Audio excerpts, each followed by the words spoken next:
Hey Podheads, welcome back to the channel. I'm your host Starbuck, aka the Prince of Dorkness, and today we're going to take a look at the IDW Collection of Transformers Volume 1. Is it really as good as everyone says? Let's find out. Stick around. Let's talk comics.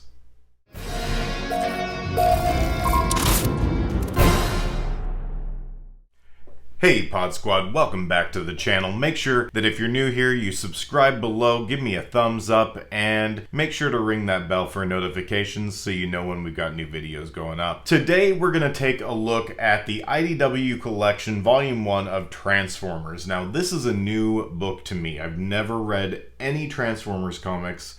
I did watch the cartoons as a kid. I was a big collector of the toys when I was little. So this was something that has been on my list for a really long time and I've heard a lot of you really rave about. So I was excited to check out the Transformers collection from IDW. I'm going to do a lot of overview shots of the book so that you'll be able to see a lot of what the artwork looks like. Let's talk a little bit about what's in the book. Volume 1 contains Megatron Origin number 1 through 4 by Eric Holmes, Alex Milne, Marcelo Matera, Josh Perez. There's the Spotlight Blur by Shane McCarthy, Casey Collar, Joanna Lafuente. Spotlight Cliffjumper by Jane McCarthy, Robbie Musso, and Joanna Lafuente. Spotlight Shockwave, Simon Furman, Nick Roche, Josh Burcham. Spotlight Nightbeat, Simon Furman, MD Bright, Josh Raunch. Spotlight Hot Rod by Simon Furman, Nick Roche, and Liam Shalhoub, and Spotlight Soundwave by Simon Furman, Marcelo Matera, and Rob Ruffalo. And then it is finished up with the Infiltration number 0 through 6 by Simon Furman, EJ Sue, Josh Raunch. So let's talk a little bit about this book.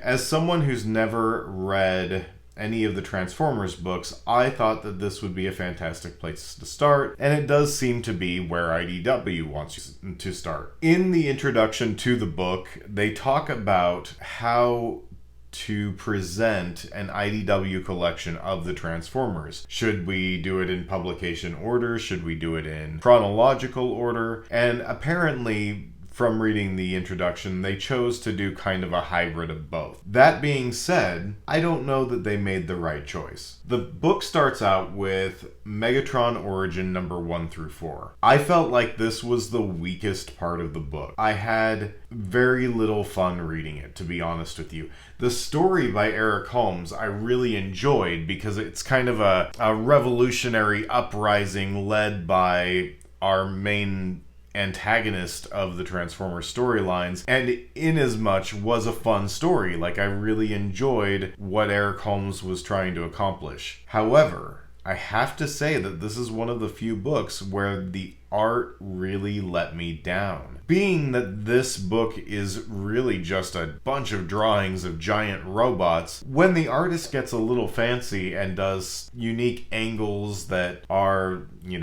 peeking out from behind another robot's knee, that kind of thing, it can be really hard to understand what you're looking at in the first 4 issues in this book, in the Megatron Origin number 1 through 4. I am not super familiar with Alex Milne's artwork other than this book. I didn't feel like it was the right style to go along with not only the story that was being told, but also a book where there are so many characters that look similar. I felt like a lot more distinguishing characteristics needed to be developed for each of the characters in the book. Sometimes I had a hard time telling who I was even seeing in a scene, and being unfamiliar with most of the characters in the story definitely didn't help me. After the Megatron origin story, they move into these spotlight issues. They do one for Blur, Cliffjumper, Shockwave, Nightbeat, Hot Rod, and Soundwave. Being written mostly by Simon Furman, but with Shane McCarthy writing a couple of them as well. There is some variation in the storyline, but I felt like the writers were definitely trying to make each character have a very unique feeling story type. And the standout of all of these was the Night Beat story, which was a cool kind of noir detective style storytelling about a character that is very much a detective character. So I really enjoyed the Night Beat story. Others were good as well.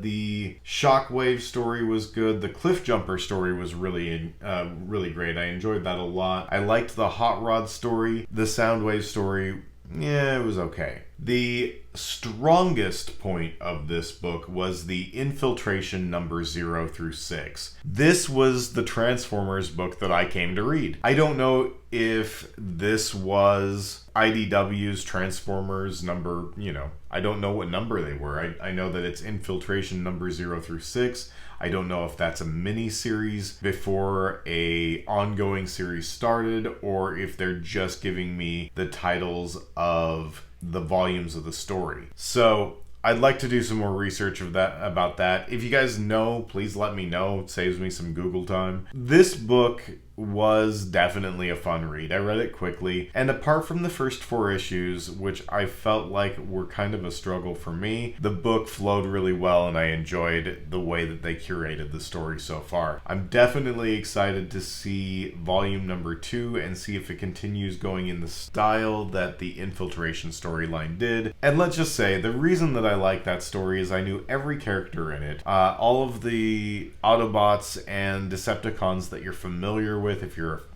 from the 80s like myself and you remember the cartoons. This is the book that you came here to read. For those 7 issues alone, I'd say that the book is absolutely worth your money.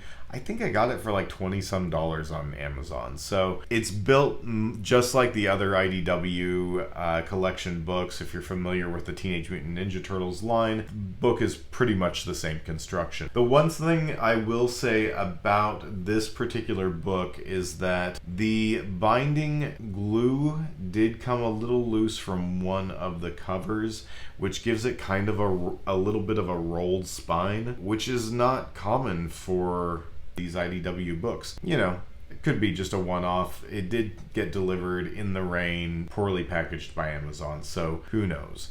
I think that you should read this book. I'm going to do a review of Volume 2 to give you a further look, because right now I feel like I've only gotten 6 issues of the book that I really came here to read. But I'm hoping that's corrected in the second volume.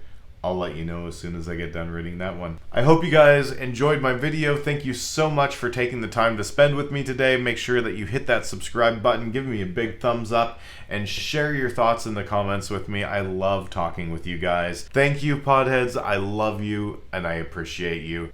And remember, when all else fails, take a nap.